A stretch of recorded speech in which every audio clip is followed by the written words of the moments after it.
New Orleans, a city of jazz, celebration, and endless soul. But in the years between 1918 and 1919, its vibrant streets were cloaked in dread. A faceless predator roamed the night. He didn't steal. He didn't speak.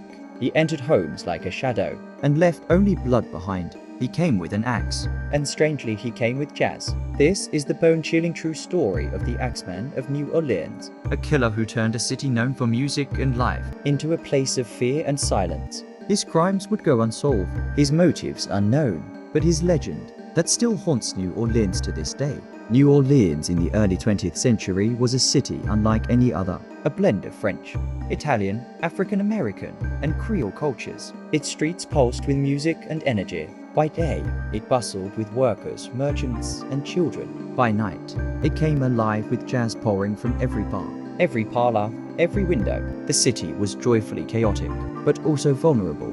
On May 23, 1918, a horror unfolded. Joseph Maggio, an Italian grocer, and his wife Catherine were found brutally murdered in their home. Their throats had been slit with a straight razor, their heads bashed in with an axe. Their own axe. The killer had chiseled through a back door panel to enter quietly. There was no sign of theft. Nothing taken, nothing disturbed except 2 lives, ended with savage cruelty. The attack was terrifying, but the worst part, it was only the beginning. Just weeks later, in June, the attacker struck again. Louis Bissouma, another grocer, was found in his home with severe head wounds. Lying beside him was his mistress, Harriet Lowe, barely clinging to life. She died weeks later from her injuries. Once again, door chiseled open, victim's own axe used, nothing stolen.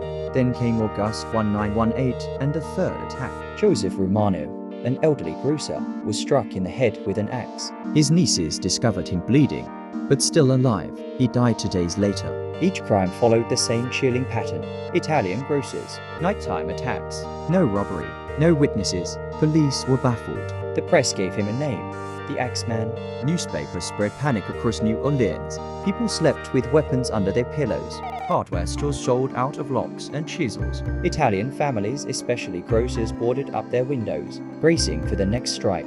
Fear choked the air as tightly as the humidity. On March 13, 1919, a letter appeared in the offices of the Times-Picayune newspaper. It was addressed from hell and signed, chillingly, by the Axeman himself. They have never caught me and they never will. I am not a human being, but a spirit and a demon from the hottest hell. I am fond of jazz music, and I swear by all the devils in the nether regions that every person shall be spared in whose home a jazz band is in full swing. At the time I visit, it was a threat and a twisted invitation. He promised to strike again on the night of March 1919, but said any home playing jazz would be spared.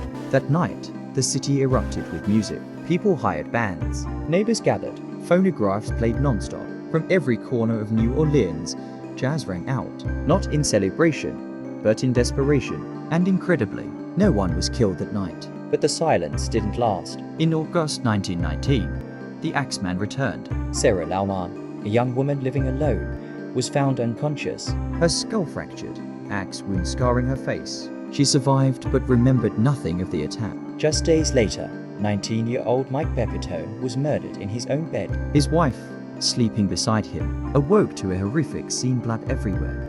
Her husband gone. It was the last known murder tied to the Axeman. After that, nothing. No more letters, no more crimes, no arrest. The Axeman simply vanished. To this day, no one knows for sure who he was, but theories have circled for over a century. Some believe the Axeman was targeting Italian grocers for racial or personal reasons. Others speculated the mafia was involved, but the lack of theft made that unlikely. A few believed he was mentally ill, driven by psychosis. Or worse, something not entirely human. Was the letter real or a hoax? Was the killer playing games or sending a message? Modern criminologists describe him as a mission-oriented serial killer. Someone with a twisted purpose, methodical approach, and knowledge of how to move undetected. He used fear as part of the weapon. Whatever the truth, his crimes left deep scars in New Orleans, not just physical, but emotional, generational. The Axeman faded into legend, but his story has never stopped echoing. His crimes have inspired books, horror films,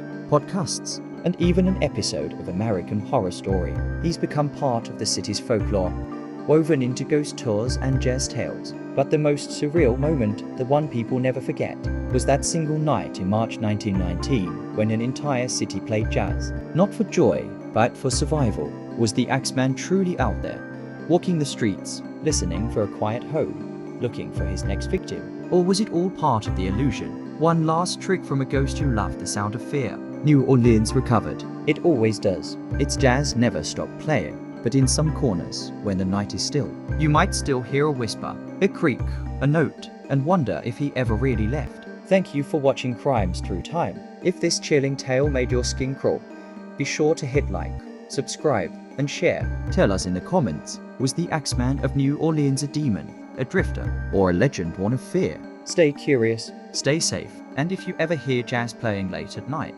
maybe keep the lights on